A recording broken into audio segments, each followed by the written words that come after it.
모든 지식을 근본부터 파헤쳐 봅니다. 안녕하세요. 지식의 정석 이승원입니다. 오늘은 전 세계 이목이 집중된 자원, 히토류가 무엇인지, 왜 이 자원이 무기가 된 것인지 살펴보도록 하겠습니다. 여러분의 필수품 스마트폰과 컴퓨터는 물론이고 전기차, 풍력터빈, 태양광 패널, 그리고 전투기와 우주선까지 첨단 산업의 필수적인 존재가 있습니다. 보이지 않는 핵심 부품에 사용되면서 아주 작지만 강력한 역할을 하죠. 전 세계가 탐내는 첨단 산업의 비타민, 바로 히토류입니다. 하지만 여러 광물에 소량씩 흩어져 있기 때문에 매우 복잡하고 다양한 과정을 거쳐야만 분리해낼 수 있습니다. 상품화하는 과정마다 고도의 기술이 필요하기 때문에 많이 존재하긴 하지만 손안에 얻기는 힘든 희귀한 원소가 맞기는 합니다. 그런데요, 전 세계 시장에서 70%에 달하는 생산량으로 사실상 공급망을 장악하고 있는 나라가 있으니 바로 중국이죠. 현재까지 중국은 매장량, 생산량, 기술력까지 독보적인 위치에 있습니다. 그렇다면 그 이유는 무엇일까요? 그리고 이 히토류를 어떻게 안전하게 확보할 수 있을까요? 오늘은 전 세계 이목이 집중된 자원, 히토류가 무엇인지, 왜 이 자원이 무기가 된 것인지 살펴보도록 하겠습니다. 히토류에 대한 궁금증 속 시원하게 해소해 주실 분, 한국지질자원연구원의 조성준 박사님 모셨습니다. 어서 오세요. 예, 반갑습니다. 저는 한국지질자원연구원에 근무하고 있고, 제가 주로 하는 것은 이제 땅 속에 있는 광물을 찾는 거, 광물자원 탐사. 광물자원을 개발하려면 프로젝트라 그러는데, 이 프로젝트를 좀 평가를 해야 되는 게 있습니다. 그 다음에 이제 우리나라 국가의 이제 광물자원 어떻게 우리가 확보를 해야 되나, 이런 정책, 이런 연구들을 주로 하고 있습니다. 네. 듣기만 해도 머리가 아픕니다, 박사님. 저도 그래서 다른 데 가서는 이런 얘기를 안 합니다. 아, 그렇군요. 그런데 저희들이 사실 박사님을 모신 이유가 저부터도 그렇고 많은 분들이 히토류에 대해서 많이 보셨어요. 기사도 읽고 유튜브도 보고. 그런데 뒤돌아서서 설명하라고 하면 못하겠어요. 그러니까 뭔가 100% 해소가 안 된 거죠. 그래서 오늘은 알기 쉽게 이해하기 위해서 박사님한테 저희들이 특별히 요청을 했습니다. 트럼프 대통령이 이제 히토류 발음할 때 제가 유심히 들었거든요. Rare Earth Element 이렇게 얘기하잖아요. 히토류라는 우리말도 그렇고 영어로도 그렇고 발음부터가 일단 심상치 않습니다. 네, 이게 어떤 광물이길래 이름부터 이렇게 어렵습니까? 히토류 또는 Rare Earth Element. 이 말도 힘들어요. 네, 원래. 말도 힘들어요. 네. 그래서 이게 어디서 나왔냐. 그래서 우리가 Rare, 드물네, 희귀해, Earth, 땅, Element. 이게 땅에서 되게 희귀한 거다 이런 뜻 아닌가? 사람들의 맞아요. 생각에는 히토류 비슷한 느낌이 있네 라고 생각해서 이게 땅 속에서 희귀하니까 이래서 찾기도 어렵고 막 이래서 우리가 필요로 한데 어려운 광물인가 보다. 이게 일부는 맞고 이제 일부는 틀린데 이게 좀 연원이 좀 올라가야 돼요. 일단 히토류에 대해서 간단하게 좀 말씀을 드릴게요. 히토류라는 건 화학표에 보면 이제 주기율 있잖아요. 이제 주기율에 보면 이제 57번에 보면 란탄이라는 게 있어요. 그러니까 그래서 란탄족이라 그러는데, 그래서 57번서부터 이제 71번까지 보통 이제 15개를 보통 히토류라고 얘기를 하고, 거기에 속하지 않는데 이제 그 이트륨하고 스칸듐이 있습니다. 이게 좀 이트륨하고 스칸듐 자체가 좀 란탄족하고 비슷한 화학적인 성질을 가지고 있어가지고 얘들까지 포함을 해서 전체를 히토류라고 얘기를 합니다. 그리고 이제 뭐 경이토, 중이토 하는데 이제 경이토 말 그대로 그거는 가벼운 히토류입니다. 중이토 무거운 히토류죠.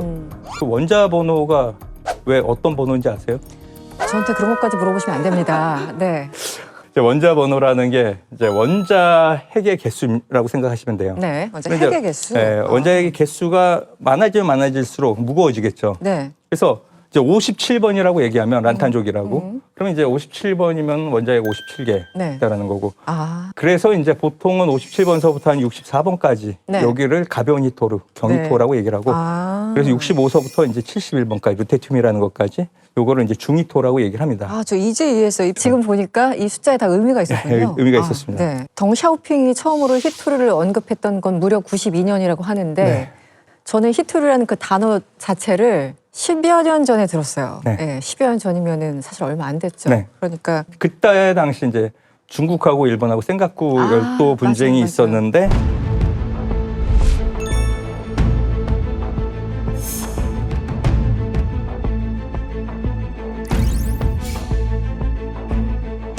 그 당시에 중국이 히토류를 가지고 히토류 수출 통제를 해버리죠, 일본에.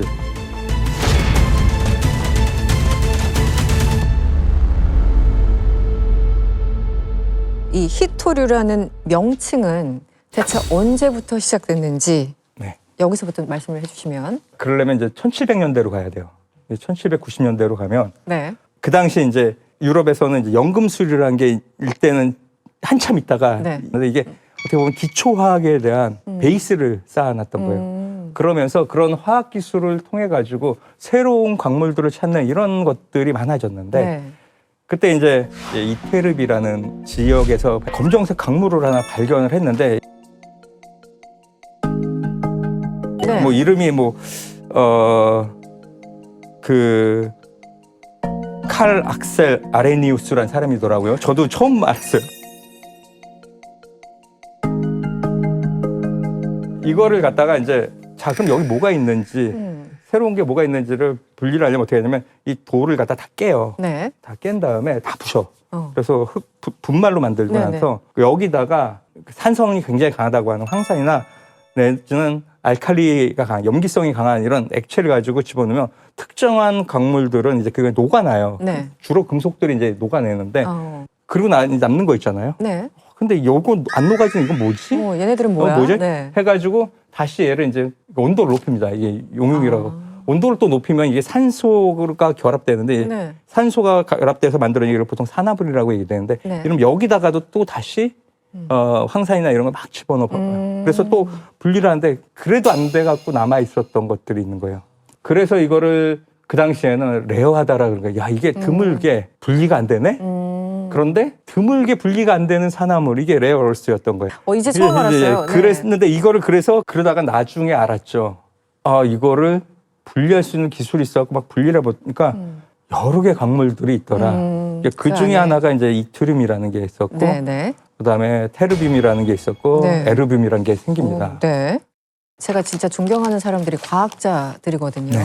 저희처럼 이제 문송합니다 뭐 이런 사람들은 도대체 어떻게 저걸 개발할 생각을 했을까? 예를 들어 아까도 이 검은 흙덩어리 남아있으면 우린 그냥 버리면 되잖아. 네. 근데 그걸 굳이 막 가열하고 막 이리저리 분해하고 하다가 결국은 히토류를 발견해낸 거잖아요. 네. 이 위대한 분들께서. 우리가 발견이라고 하면은 땅속에서 뭐 찾아갖고 하는 게 발견이라고 생각을 그렇죠. 하지만 네. 실제로 이거는 기존에 있었는데 우리가 못 찾은 거예요. 기술이 없어가지고. 그렇죠. 이거를 분석할 수 있는 기술이 없어가지고. 그래서 실제로는 그 이후에 1800년대에서 이제 1900년대까지 오는 이 중간에 이제 분별 결정이라는 이제 화학 기술이 발달을 해요. 이게. 네.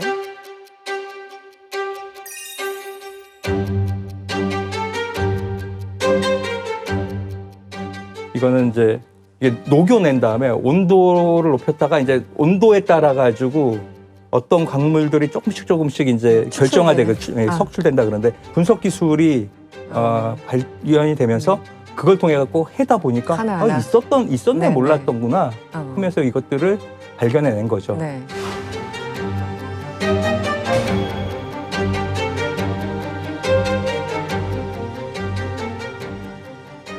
설명 듣다 보니까 갑자기 좀 뜬금없을 수도 있는데 그런 거네요. 우리 영화를 너무 많이 봐서 그런지 모르겠는데 범죄 관련된 프로그램 보면 분명히 거기에 그 범죄자의 DNA가 있었어. 네. 뭐 지문도 있었어. 그쵸. 근데 그거를 추출해낼 발견해낼 기술이 없었어. 네.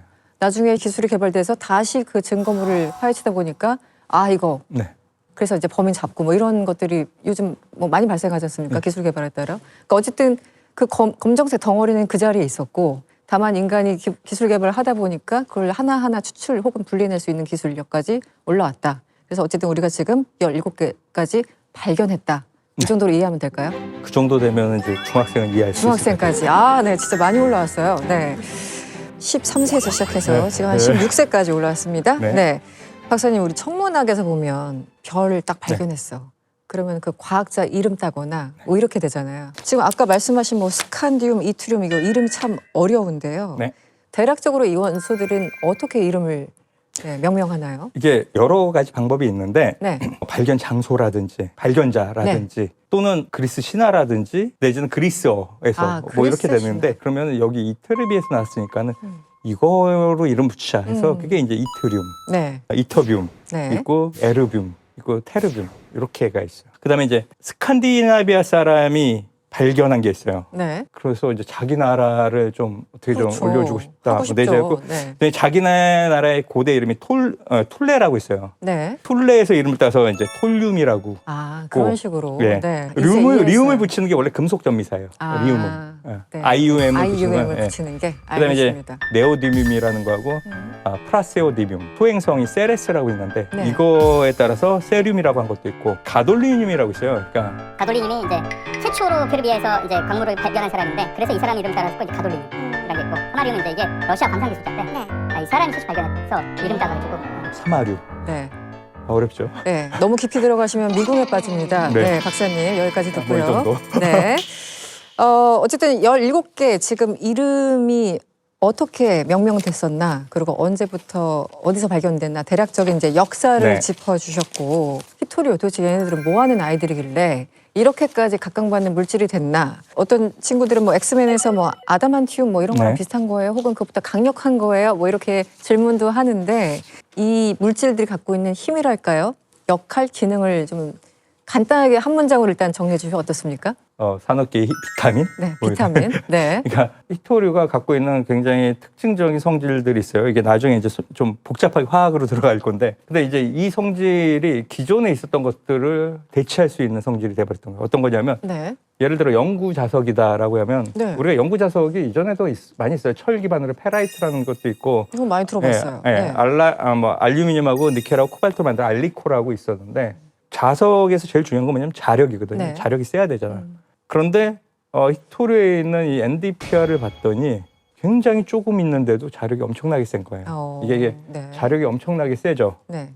자, 이게 우리가 정밀한 기계를 만드는데 모토가 필요해. 그러니까 모토에는 자석이 필요해요. 이게 발전기에도 자석이 필요하고. 네. 그런데 큰 자석이 들어가면은 이거 자체가 무게가 되고 그렇죠. 그리고 힘도 별로 없어. 네. 근데 얘는 굉장히 작은데 자력이 굉장히 세.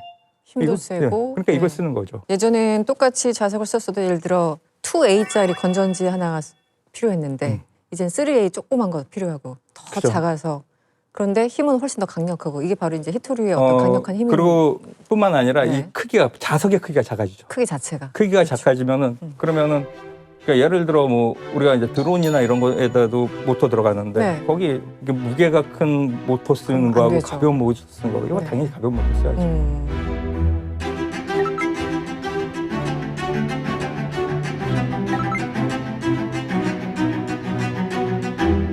또 이제 얘가 또 갖고 있는 성질 중에 굉장히 그런 그 빛을 방출하는데 정확한 빛을 방출해요. 이게 정확한 빛을 방출한다는 게. 빛을 방출한다. 예. 그러다 보니까 이제 이런 것들이 우리가 LED라든지 발광 다이오드라고 얘기하기도 하고 뭐 LED 뭐 이런 것들 다 있지만 이런 정확한 빛을 내주는 히토류 이런 것들이 들어가는 거고. 심지어 뭐 라이톨 부싯돌이라든지 네. 뭐 가스레인지 점화기 이런 것도 그래요? 실제로 이제 뭐 이건 세륨하고 란타늄 이런 거 집었는데 이런 것들은 네, 네. 이제 발화성이 되게 좋고 네. 또 스파크 생성이 되게 용이하다 뭐 이런 것들이 있습니다. 그다음에 또 하나 이런 것도 뭐 이런 렌즈에도 렌즈요? 이 렌즈에 굉장히 고성능 렌즈에 이제 고굴절 렌즈에 란타늄이라는 게 들어가는데 네. 여기에는 이게 되게 좀 독특한 게 있어요. 네. 일단은 란타늄에서 이게 나중에 F전이라는 게 나오는데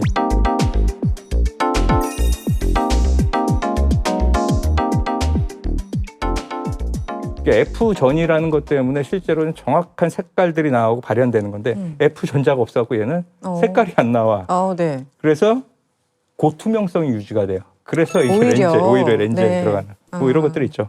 그러니까 17개 그 히토류라 불리는 그 물질들이 다 보면은 각각의 장단점이 있네요. 맞습니다. 네네. 네. 나의 장점은 이거야. 어떤 거는 나는 그렇죠. 빛을 담당해. 누구는 자석을 담당해. 뭐 이런 식의. 그렇죠. 네. 네. 그럼 우리가 일상적으로 접하지 않는 물건들은 어떤 게 히토류가 필요한가요? 병원에 가시면 병원. 네. MRI 있죠. 네. 실수 비싸서 잘 못 치지만 못하죠. 그 MRI 기관에 들어가면 이게 굉장히 강한 자석을 있어갖고 자기장을 줘버려요. 그러면은 우리 사람들 몸속에는 이제 물들이 많이 있어요. 네네. 얘들이 전부 자석 같아갖고 막 왔다 갔다 돌고 있는데 한쪽으로 강한 자기장이 오니까 몸속에 있는 이 수소들이 다 일렬로 서버리는 거야. 네. 자기장 반대 방향. 네. 네.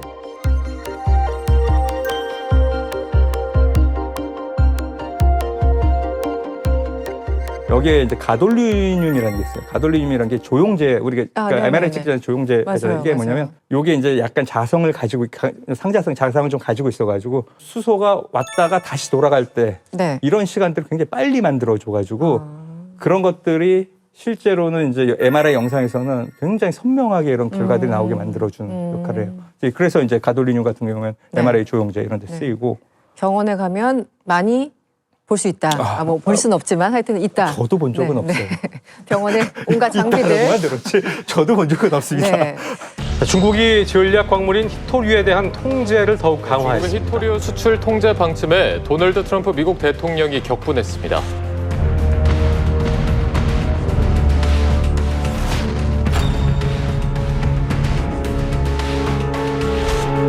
가장 이번에 이제 미중 간의 대화를 할 때 핵심은 히토리였지 않습니까? 네. 중국의 무기였고. 그래서 결국은 군사 장비에 들어간다. 첨단 무기를 개발하기 위해서는 반드시 히토리가 필요하다는데 어떤 데 필요한 건가요? 거기서부터 시작을 해야 돼. 그러니까 중국이 수출 통제를 한다라는 품목이 있거든요. 네. 이제 그 중에 이제 히토류 7종이 나오는데 그것들이 이제 네, 어떤 용도인가를 보는 게 맞는데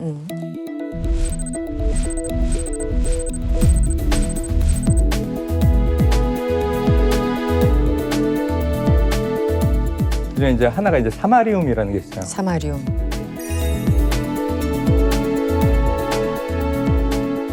사마리움도 이것도 이제 자성이 굉장히 연구 자성용이에요. 네. 근데 이게 되게 비싸요. 조금 나오고. 근데 네. 온도가 올라가도 자성을 잃지 않아요. 이게 네. 중요한 얘기인데 네네. 이게 NdPr 같은 경우에는 온도가 한 200도씩 올라가면 자성을 잃어요. 그래서 그것 때문에 이제 디스프로슘이라는 걸 섞어줘야 되는데 보자력이라서. 그래서 사마리움 이거 자체로서 그 고온에 대한 적응력이 강하니까 버틸 수가 있군요. 그러면 네네. 얘를 어디다 쓰냐면 미사일에 써요. 그러네요. 그런 미사일에는 뭐가 들어가냐면 IMU라 그래갖고 관성항법 장치가 있어야 돼요. 얘 자가 어디 가야 되는지 아니니까 네네. 거기에 이제 자석이 필수적이거든요.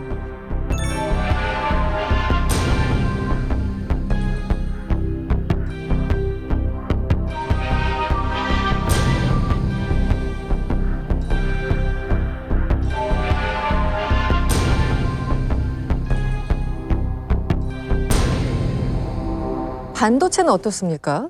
반도체에도 일부 들어갑니다. 네. 뭐 세륨이라든지 란타늄 이런 것들이 들어가는데 실제로 이제 히토류 중에서도 비싼 게 있고 중요한 게 있는데 그 중에서는 이제 덜 중요한 것들이 좀 네네. 들어가는 부분이죠. 여담으로 얘기하면 히토류는 아니지만 반도체에서는 지금 원래 중요한 것 중에 하나가 갈륨하고 게르마늄이라는 게 있어요. 예, 많이 들어봤어요. 그것도 네. 이제 중국이 수출 통제 품목으로 올렸던 겁니다. 네, 이제 네. 이거는 실리콘 웨이퍼라는 거 만들잖아요. 네, 네. 근데 이제 보통 우리가 이제 반도체 중에서 중요한 게 AI 반도체라고 얘기를 하잖아요. 네. AI 반도체를 만들면 굉장히 그 성능을 혁신시켜야 되는 부분들이 있는데 그런 부분에 있어 AI 반도체에 들어가는 웨이퍼에는 이제 게르마늄이나 갈륨을 첨가하게 됩니다. 제가 그 박사님 만나기 전에 또 공부를 해야 되니까 어제 인공지능하고 많은 대화를 나눴어요.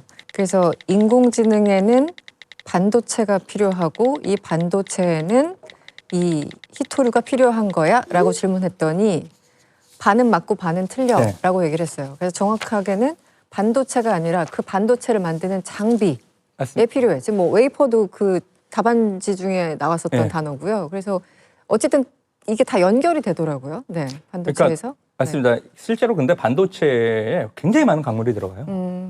우리는 잘 생각 못하지만 53종의 광물이 들어갑니다.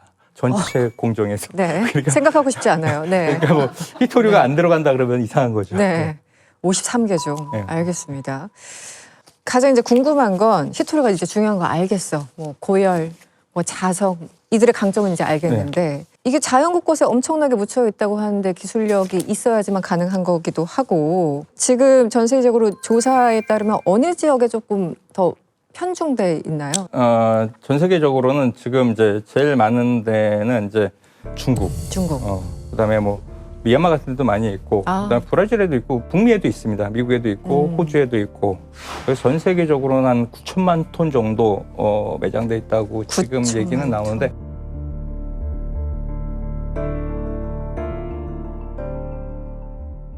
레어어스 하니까는 굉장히 좀 적을 것 같은데 지각 내 평균 함유율이 얼만큼 되느냐 이런 것들을 해요. 그러니까 예를 들어 교수님께서 밖에 나가고 내가 땅을 팠는데 이 안에 얼마만큼 뭐 란탄이 들어있고 세륨이 들어 이런 것들을 하는데 실제로는 그러니까 우리가 그냥 땅을 파면 기본적으로 여기도 구리가 조금 있고 뭐 납도 있고 뭐 철도 있고 막 그래요. 이거 이제 평균 지각 함유율이라고 하는데 실제로는 이제 세륨이나 란타늄, 네오디뮴 같은 것들은 구리나 납, 주석보다도 많이 있어요.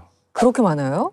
근데 이제 문제는 그런 거죠. 이제 많이 퍼져 있는데 이게 우리가 광산이라는 걸 개발을 하려면 이게 어딘가에 좀 뭉쳐져 있어야 되는 거예요. 그렇죠. 근데 이제 토류 같은 경우에는 흩어져 있는데 잘 안 뭉쳐져 있는 것들이고 뭉쳐더라도 품위가 좀 낮고 그래서 개발하기 힘든 좀 이런 부분들이 있어요.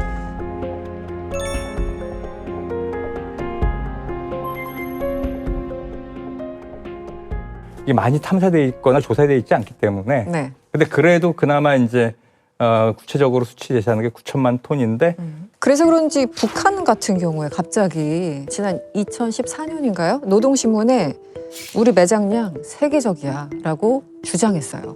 이건 확인이 아직 안 됐으니까. 북한은 한 20억 톤 있다고 얘기를 20억 톤이요? 있다고 얘기를 했죠. 숫자가 상당히 차이가 있네요. 그래서 솔직히 근데 북한 같은 경우에 저희도 뭐 북한 뭐 굉장히 많이 연구를 했지만은 자료에 대한 신뢰도가 굉장히 떨어집니다. 그러니까 지질학적으로 있을 수 있는 가능성은 있지만 그게 뭐 직접적인 탐사라든지 아니면 뭐 시추나 이런 걸 통해 확인된 건 아니기 때문에 그 수치를 반도 못 믿는 게 아니라 뭐 10%라도 믿을 수 있을까? 뭐 이런 생각이 좀 있습니다. 매우 신뢰하기 어렵다. 네, 알겠습니다. 예전에 우리 중동에서 석유 많이 나는 이유는 하면 오래전에 공룡들이 많이 죽어가지고 걔네들의 어떤 뭐 있잖아요. 그랬더니 나중에 알고 봤더니 공룡이랑 아무 상관없다더라. 어떤 지역의 특정한 환경적인 상황 때문에 어떤 물질이 많다는 건 굉장히 자연스러운 일이지 않습니까? 중국의 매장량이 상당히 많다라는 거는 알려졌는데 왜 유독 그렇게 많을까? 왜 유독 중국일까요? 광물들이 보통 그런 특징이 있어요. 그러니까 어디에 있냐 그러면은 대충 보면 알아요. 왜 아냐 하면은 대충 보면 알아. 갑자기? 왜냐면 거기 지질학적 환경이 있을 만하니까 한 거거든요. 우리 브레골이라는 데 들어보셨죠? 이게 지진 많이 나는 데잖아요.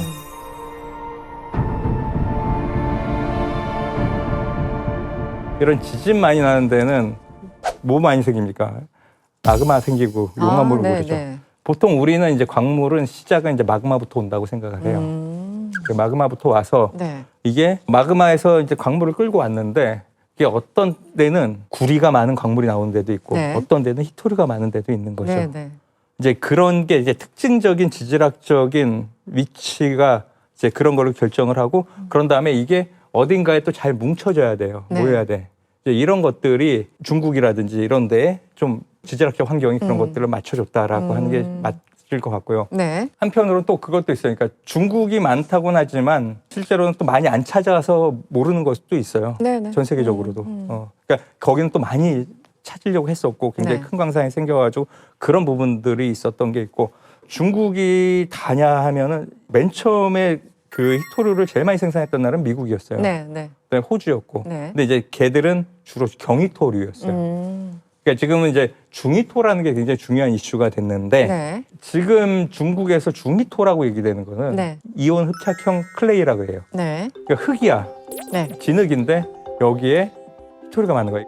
근데 이거가 지금 발견된 데가 별로 없는 거예요. 거기에서 중히토가 많아요. 그러니까는 히토류 광물을 우리가 딱 해도 이게 보통은 히토류 광물 대부분 다 들어가 있는데 어떤 거는 경히토가 많은 게 있고 어떤 건 중히토가 많은 게 있는데 이쪽에 이제 이온 흡착형 광이라는 게 이제 중히토가 많은데 그게 어디에 있냐? 중국의 남부지방, 미얀마.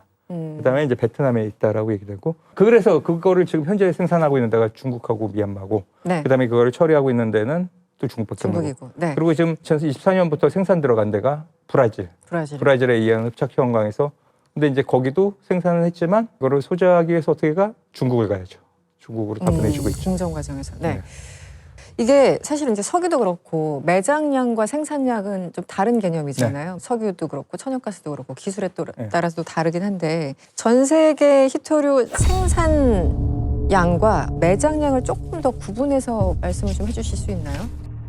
이제 시장의 크기에 대한 얘기가 되는 건데 히토류 시장 자체는 그렇게 크지는 않습니다. 네. 전 세계적으로 보면 전 세계에서 1년에 연간 생산하는 철은 한 16억 톤 정도.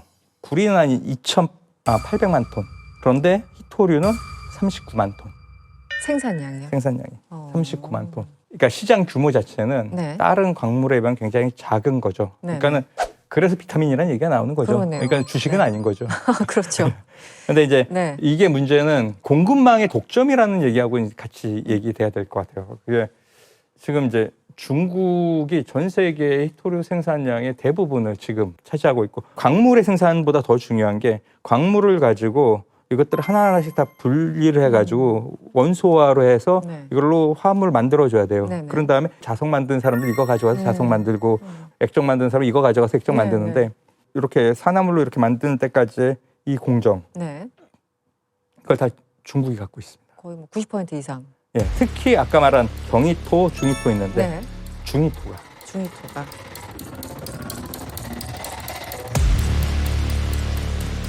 경이토는 지금 아까 말씀하신 대로 이제 미국도 그렇고 네. 호주도 그렇고 자기네들이 이거는 우리도 있으니까 우리 다시 한번 이 생산망 다시 확보해 가지고 공급망 만들어야겠다라고 하고 있고 일부 그런 쪽은 공급망이 만들어졌는데 네. 아직도 말한 중이토 같은 경우에는 전부 다 중국에서 와야 된다라고 얘기할 수 있고 그러다 보니까 중국이 수출 통제를 하겠다고 했을 때 전 세계가 깜짝 놀란 거고 네.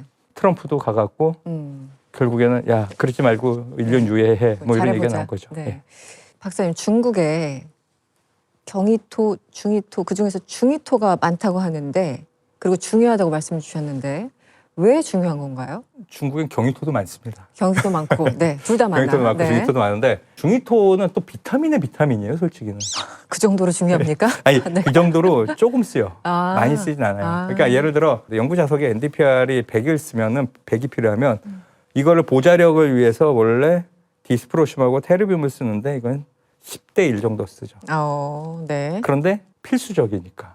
그런데 나오는 데가 중국밖에 없으니까. 이게 문제인 거죠. 네. 이제 가돌리늄 같은 게 MRI 조영제에도 쓰이지만은 핵 연료봉에도 쓰이는. 그렇군요.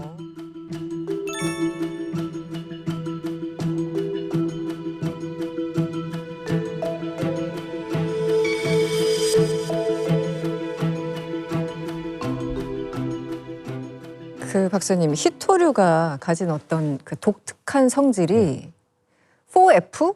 그러니까 저는 처음에 F4인 줄 알고 이게 뭐지라고 했는데 4F라는 전자가 있대요. 예. 맞나요? 그래서 이것 때문에 히토류의 어떤 성질이 정해진다고 읽었어요. 네. 근데 전혀 이해를 못했어요. 무슨 얘기인지 설명을 좀 해주시죠. 이러려면 이제 이거는 이제 대학교 때까지 올라가야 되는 건데 어렵네. 네. 좀 쉽게 가면은 네, 이런 쉽게. 겁니다. 자, 아마 얼품. 히토류 하는 것 중에 이 얘기 한 데가 한 군데도 없을 없어요. 거예요. 네. 처음 들어요, 진짜.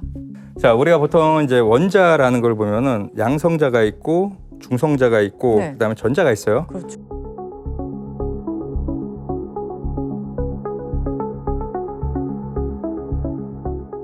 근데 이제 그러니까 먼자 번호라고 있었잖아요. 그러면은 1번 수소 1번이면은 네네. 양성자가 하나고 전자도 그럼 하나예요. 네. 이 원자핵 주변을 전자가 막 돌고 있는데 네. 어떻게 돌고 있냐면 호F면은 4, 네. 4는 뭐냐면 네 번째 껍질에서 돌고 있다라는 얘기로 생각하면 돼요.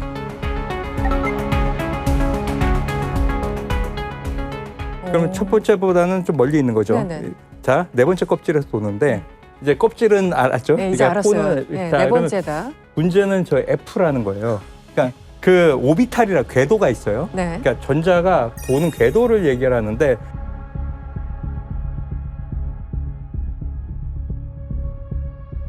보통은 이제 S 궤도가 있고 SPDF라고 해요. S 궤도를 도는 거는 이제 2개가 있고 그다음에 P 궤도를 도는 건 보통은 6개. 그다음에 D 궤도를 도는 게 10개. 그다음에 F 궤도가 14개인데 네. 4F는 지금 4번째 궤도에서 돌고 있는 F인데 네. FOR비탈이라는 건데 실제로는 그 위에 뭐가 있냐면은 6S하고 OP, OS에는 이거보다 밖에 있는 데에서 S 오비탈을 돌고 있는 전자들이 있는 거예요. 자, 진짜 어렵습니다. 극한 직업이에요. 극한 직업. 예, 박사님. 그래서 네, 이거 그래서 설명이- 이게 무슨 얘기냐면 네. 실제로는 돌면서 전자가 돌면서 자성을 만들어내는데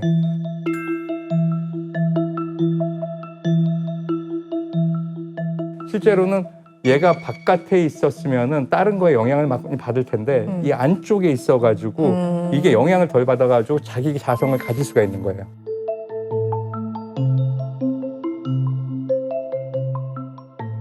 자기 성질을 유지할 수 있군요. 네. 안쪽에 있어서. 그리고 네. 그게 이제 보통 실딩되어 있다라고 얘기하는데 네. 그리고 실제로는 보통 우리가 어떤 빛이 나온다라는 게 어떤 거냐면은 에너지가 이렇게 가면은 전자가 아까 말한 1번째 그 껍데기에서 두 번째로 이렇게 올라갔다가 네. 그러면은 이게 에너지를 받아온 거거든요. 얘가 다시 올라갔다 내려올 때 이제 빛이 방출되는 건데 네. 이제 이게 보통은 되게 좀 불안정해요. 이게 위치 크기도 이렇게 다 달라지고 그러는데 얘는 이런 전이가 에너지를 오면은 얘가 전자가 올라갔다 내려오는 데가 4F에서는 F에서 F로만 가요. 자기네 근처에 있는 것들끼리만 가. 네네. 그래서 굉장히 작은 전이차가 굉장히 작은데 네네. 문제는 이게 굉장히 정밀하게 네. 올라갔다 내려와서 얘가 올라갔다 내려와서 방출되는 빛이라든지 형광이 굉장히 안정적이고 일정하군요. 그다음에 일정하고 굉장히 정밀해요. 저는 그냥 고등학교 선에서 마무리하겠습니다. 이 대학교까지 올라가니까 너무 어려워요. 이거는 좀 죄송합니다. 저희가 너무 무리한 부탁을. 저 힘들었어요. 이거를 어떻게 설명을 해야 되나. 아우 너무 고생하셨어요. 이게 좀 그림이 있으면은 그럼요. 되게 쉬운데 그림이 없으니까. 네, 네. 그래서 이제 이런 것들이 되게 좀 전략적인 가치가 있는 거죠. 많이는 필요하지 않지만 정말 중요한, 그렇죠. 없어서는 안 네. 되는 그런 네. 부분들이 되게 큽니다. 중위토는. 네. 그러니까 뭐 마치 석유처럼 매장량과 생산량은 또 다르고 또 생산을 하더라도 중국이 압도적으로 많이 생산하고 있고 네. 공급망을 장악하고 있다. 여기까지 우리 이제 네. 이해했어요. 그렇다면 또 다 이유가 있을 거지 않습니까? 곳곳에 퍼져 있는데 왜 중국만 이렇게 생산을 하게 됐을까? 결국은 그 원인이 환경 문제에서 타는 분들이 많더라고요.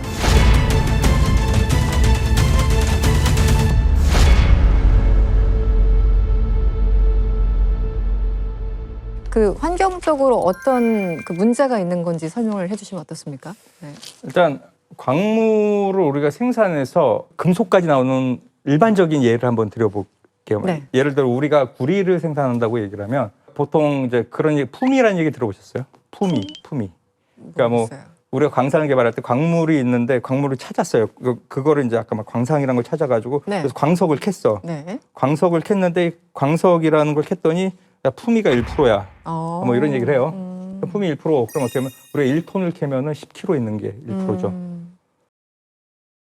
그러면은 이제 990kg는 쓰레기죠. 네네. 돌을 우리 광석이라고 캤는데 네네. 그럼 얘를 가지고 우리는 99.9짜리 구리를 가야 돼요. 그 과정이 어떻게 되냐면 보통은 이런 광석을 캐서 돌을 다 깨요. 그래서 분말을 만들어요. 거기서 얘가 갖고 있는 물리 화학적인 성질을 이용해 가지고 선별을 합니다. 네. 선별. 그걸 성관이라고 해요. 아. 그렇게 하면 보통 이제 1%짜리를 보통 구리 같은 건 30% 정도까지 올릴 수가 있어요. 네.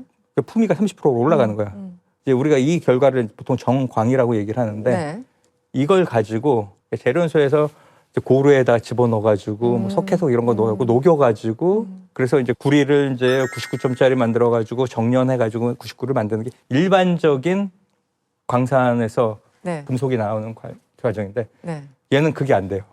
그게 안 돼요. 얘는 어떻게 하냐면 네. 처음부터 분리가 굉장히 안 된다는 거잖아요. 그래서 이거를 만약에 녹여버리면 같이 다 녹여 나오는 거야. 네. 그러니까 얘를 갖다가 맨 처음에 돌을 다 부순 다음에 히토류를 갖고 있는 광물들이 예를 들면 모나자이트, 뭐 바사사이트 이런 게 있는데 네. 이런 모나자이트 이런 것만 선별을 해요. 네. 자, 이게 선별을 해서 정광을 만들었는데 한 60% 70%짜리 모나자이트만 이렇게 묶어놨어. 네. 그런데 이제 이거를 갖다가 봤더니 이 안에 다 섞여 있는 거죠.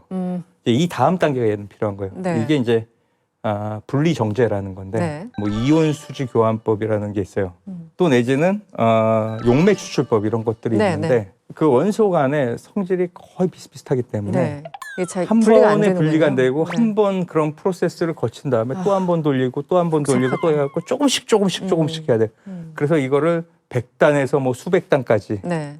프로세스를 거쳐야 되는 거예요. 그러다 보니 여기에 이제 강산이라든지 강알칼리 이런 거 다 이제 폐수되면은 다 이제 환경 오염 굉장히 큰 문제가 되는 거고, 용매 추출법이라는 건 어떤 거냐면은 히토류 우리 아까 이제 있던 것들 있잖아요. 정광이란 걸 물에 다 녹여 물에 녹여놨어요. 일단은 네. 물에 녹여놓고 이쪽은 기름이에요. 기름하고 물을 안 섞이잖아요. 네. 그러니까 기름은 물에 안 섞이는데 이 기름에다가 특정한 추출제란 걸 집어넣고 섞여 놓은 다음에 얘하고 같이 막 섞어. 네. 그러면 그 중에 이 추출대가 적응되는 뭐 요것만 조금 빼내. 네네. 그리고 또 다른 키하고 계속 몇 번씩 이런 식으로 돌려가면서 해야 돼요. 그러면 나머지 뭐 남겠어요? 우리가 이제 그다음에 이 폐액들이 다 남는 거죠. 그렇죠. 네. 이 유기용제라는 거에는 여기는 심지어 뭐 독성도 굉장히 하고 인체에 관한 독성도 강한 이런 것들이 있는 거예요. 그럼 이런 것들을 처리하는데 또 돈이 많이 들죠. 네. 그래서 1kg를 추출했더니 2,000kg의 찌꺼기 쓰레기가 네. 남더라.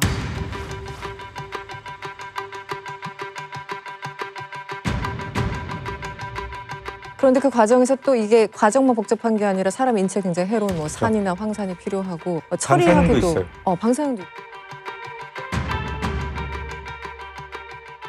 모나자이트라고 굉장히 유명한 네네. 이제 광물, 거기에는 이제 토륨이나 우라늄도 있기 때문에 그럼 처리해서 그럼 토륨, 우라늄 나오면 얘가 어떻게 해야 돼? 그러니까. 이것도 굉장히 큰 문제죠. 네.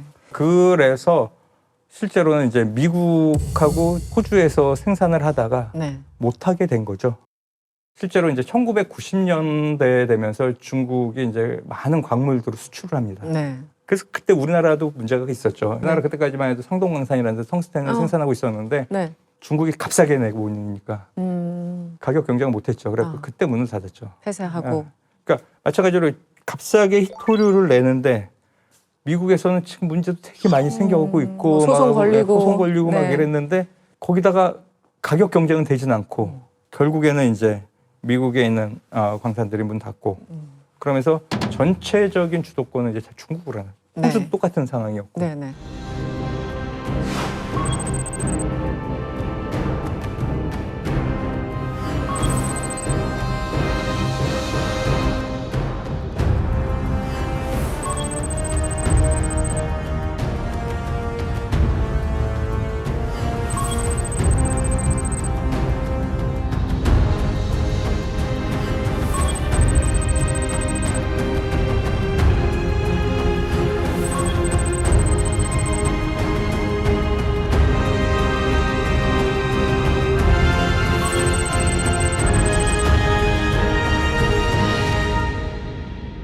그래서 그러면 중국이 지금 꽉 잡고 있고 한마디로 공급망 다. 우리도 개발해야 하는데 이제 광산 문 열고 뭐 등 달고 뭐 이러느라고 시간이 또 걸리고 그것도 그것대로 노력을 하겠지만 또 대체제에 대한 개발도 상당히 욕망들이 있을 겁니다. 각국이. 네.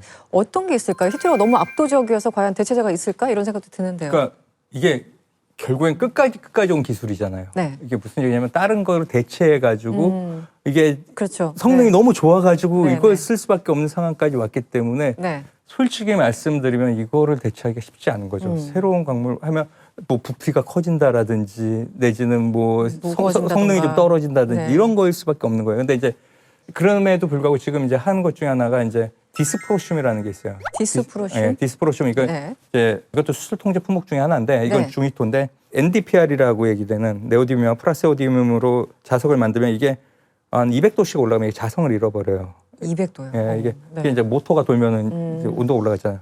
그럼 이제 이거를 자성을 유지시키기 위해서 집어넣어주는 게 이제 디스프로슘이라는 건데 네네. 이제 이거를 갖다가 다른 걸로 대체할 수 있는 방법 이런 것들은 지금 연구를 좀 하고 있습니다. 그래요. 그런 것도 있어요. 그러니까는 이걸 우리 개발하는 방법도 있지만은 값쌀 때 아니면은 우리가 살 수 있을 때 사갖고 비축을 하는 방법들도 네네. 있죠. 그래서 이제 그런 부분들은 특히 우리나라 같은 경우에는 이런 히토류 비축이나 이런 거에 대해서 굉장히 공격적으로 좀 나서가지고 우리가 뭐 몇 개월치 정도로 우리가 뭐 네. 비축한다든지 이런 네. 것들이 이제 전략적으로 많이 하고 있습니다.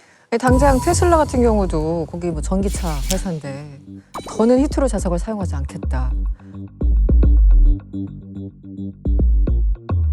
일단 선언이지만 네. 앞으로 하겠다라는 거고 또 이 사람들 또 한다면 또 뭐 하잖아요. 그래서 어떤 대체제를 마구마구 개발하고 있겠거니 이제 상상할 수 있는데 당장 우리가 중요하죠. 우리 산업들이 중요하고 우리 기업들이 또 경쟁력을 잃지 말아야 하니까 우리도 대비를 해야 될 텐데 자체 생산이 가능할까요? 한국 같은 경우?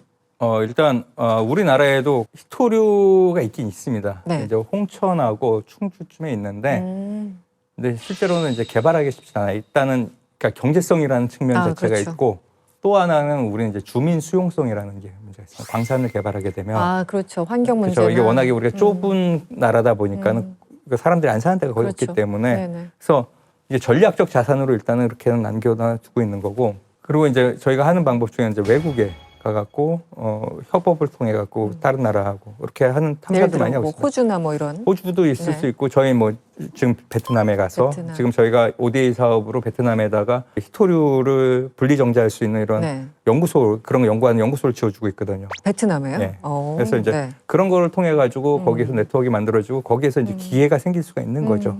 지금 미국 같은 경우에는 마운틴 패스라는 광산인데 이게 원래 거기서 생산하다가 이제 환경 문제 생겨갖고 문 닫았다가 네. 지금 상황이 이러니까 다시 광산을 개발하고 네. 그 다음에 거기다 분리정제 시설까지 다 짓고 있어요. 그런데 이거를 누가 지원을 해주냐면 국방부가 직접 지원을 하고 있어요. 네네. 특히 이번에 7월 달에 나왔던 뉴스에 보면은 국방부가 거기다가 4억 달러를 투자를 하고 네. 직접 지분 투자를 들어갑니다. 정말 정부에서 나왔습니다. 정부에서 들어가고 네. 그 다음에 중요한 게 그거예요. 최저 가격을 보상을 합니다. 경쟁력. 예, 가격 킬로그램당 이제 경쟁력. 110불 얘기를 했는데 이게 되게 중요한 이슈인 게 그러니까 네. 중국이 아까 말했지만 이제 수출 통제라는 게 수출을 안 할 수는 있지만은 계속 한다면 솔직히 중국하고 가격 경쟁력을 맞추기 힘든 거예요. 그렇죠. 아까 말씀드린 환경적인 거 솔직히 중국은 그 부분에 대해서는 거의 눈 감고서는 그렇죠. 생산한다. 네, 그러니까 네. 이게 이 가격이 나오는 건데 이거를 다 맞춰 나가고 하면은 쉽지 않은 거죠. 그러면 이제 우리가 기업 보고 그런데도 해 하는데 중국은 싸게 내보낸다. 그 기업은 버틸 수가 경쟁력이 없는 거죠. 없으니까. 경쟁력이 없는 거죠. 네. 그런데 이거를 이제 미국 같은 경우에는 최저 가격을 보상을 해주겠다. 소위 그 기간 산업이라고 하는 것들이 사실은 처음에 경쟁력이 네. 없는 경우, 하지만 굉장히 중요한 경우 국가가 나설 수밖에 없지 맞습니다. 않습니까? 예. 이제 그런데 국민의 세금들이 쓰이는 그렇죠. 것이고 그 필요성을 다들 좀 인정을 하는 것 같은데요. 지금은 모든 뉴스가 희토류 얘기만 하는 것 같은데 또 이러다가 또 말겠지. 다른 광물들 또 난리 났어요. 또 뭐 이런 뉴스들 언젠간 또 나올 텐데 소위 말하는 넥스트 희토류 뭐 상상 가능한 영역이 있습니까? 저는 네. 그 한 10년 전부터 제일 중요한 광물 지금 시대 이게 하면 이제 리튬이죠. 리튬. 리튬이요? 네.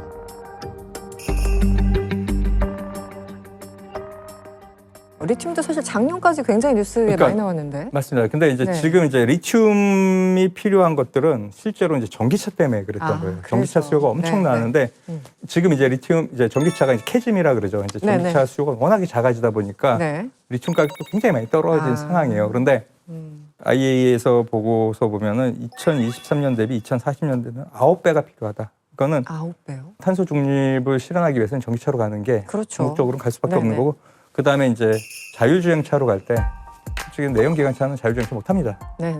전기 소모라든지 뭐 메인터넌스 문제 때문에 그래서 전기차로 갈 수밖에 없는 거죠.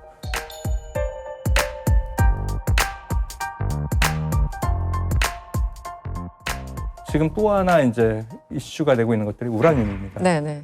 그러니까 우라늄은 동일본 대지진 난 다음에 전 세계가 이제 우라늄 발전, 원자력 발전 다 줄이는 과정에서 실제로는 우라늄 광산이나 우라늄 개발이 전혀 안 됐어요.